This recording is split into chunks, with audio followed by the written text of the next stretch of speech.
So I don't want to alarm anybody, but we finally, after months of no information about the Dragon Ball Super manga, we finally got a little bit of information about what is going on behind the scenes and what is going on with this, because it has been completely dead in the Dragon Ball Super manga community since the manga went on hiatus. So I'm actually excited to cover this news because there are a lot of possibilities, and I do have a couple of issues with this announcement, so make sure you guys are ready for those. But before I jump in, let me know in the comment section below which one of Goku's fights in all of Dragon Ball is your favorite. Let me know your answer to this question in the comment section below.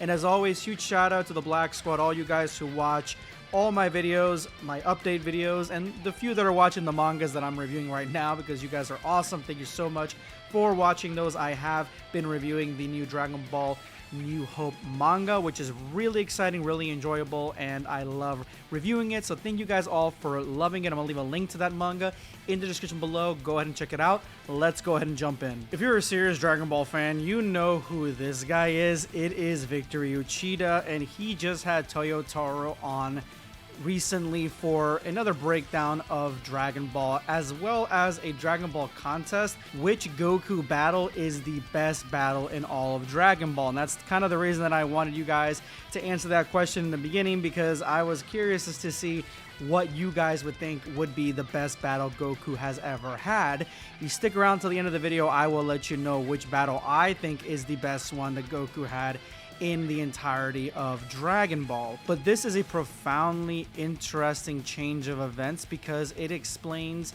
and deciphers two things about Dragon Ball Super that was only speculation up to this point.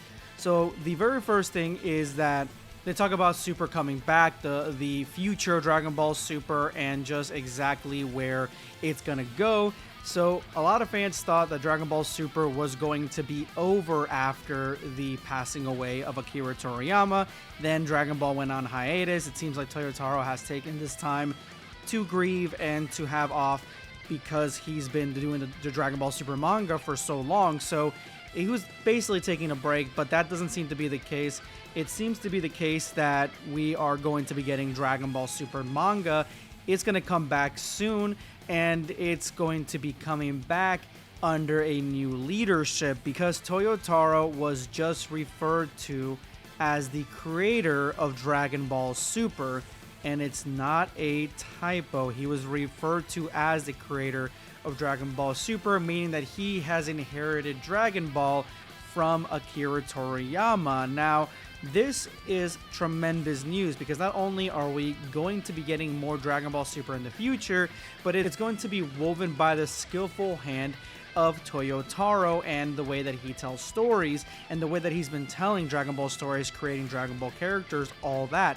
So I really do think that this is a positive move for Dragon Ball, because Toyotaro has essentially created the entire Dragon Ball Super manga with a lot of input from the creative staff and of course the legend Akira Toriyama. But at the exact same time, it hasn't really been fully his baby. He's got to run a lot of things by Toriyama first, a lot of story elements and character sheets, and just the way the characters are designed, and just stories basically. He's got to run everything by Toriyama, but now he is essentially the creator of Dragon Ball Super, so that means that he is the one running the show. He doesn't have to run anything by anybody. Now, this could be a positive and a negative. Now, I did say it's a positive because I do think Toyotaro has worked really hard, and he is the no-brainer heir to the Toriyama Dragon Ball story. He is the one that's been there in the trenches with Toriyama, so he definitely absolutely deserves to be the leader of Dragon Ball Super's manga, and even referred to as the creator of the Dragon Ball Super manga. There are some issues that can arise, and that is the way that Toyotaro tells some stories, because he leans heavily into edginess, darkness, Dragon Ball AFness. That is his bread and butter. That is what he likes to put on the table. That is what he enjoys. So he absolutely is going to go in that direction when it comes to Dragon Ball Super's manga.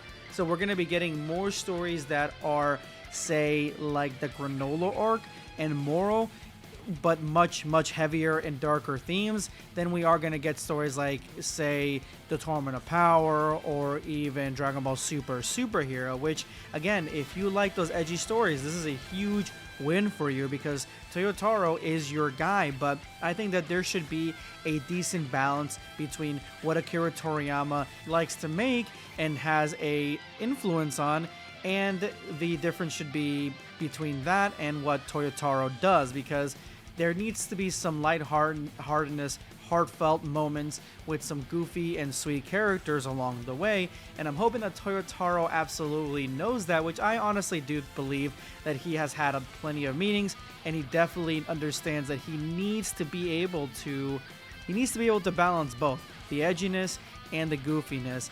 But if he can't do it all on his own, I think a good compromise is to bring somebody else along, bring somebody else in, or just bring a team of writers.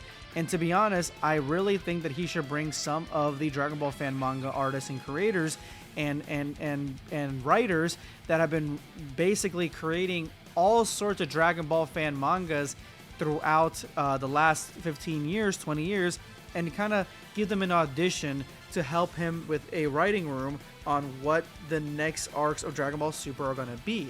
Now, with that being said, the ones that I'm thinking of are the ones that are basically really kind of fall in line with the edginess, and even more so go into far deeper edginess than Toyotaro would ever go. Like, if you think about it this way, the staff behind Dragon Ball Kakumi, that'd be like the most popular Dragon Ball fan manga, in my opinion, in the last 2, 3 years, 5 years. The writing staff for that is extremely edgy and dark.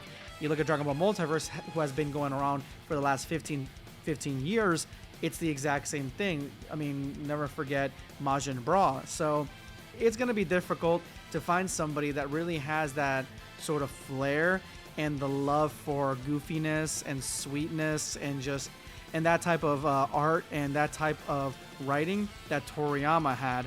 But I believe that he needs to find one. He needs to find somebody else that can kind of balance him out, because I really don't believe that Toyotaro can really do it on his own. Not because he's incapable of doing it on his own, because he put his mind to it, but I think it'd be easier to dive into these waters with somebody else and having a team of writers and people that can like share that load, so it's not just all on him, because I'm pretty sure he's probably feeling extremely stressed out, thinking that it could possibly all be on him. And I mean, he is basically writing Toriyama's legacy, which leads me to my last point. If he is writing Toriyama's legacy, they gotta get a team together, and he may still be grieving, and he has to come up with ideas, all this stuff. It may take a while for the Dragon Ball Super manga to come back, and it could possibly be mid next year, or even end next year, or even worse, the following year before it eventually does come back.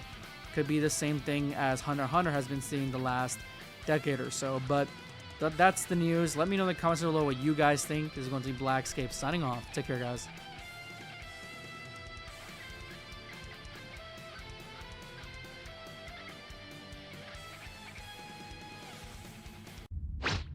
Subscribe for more content.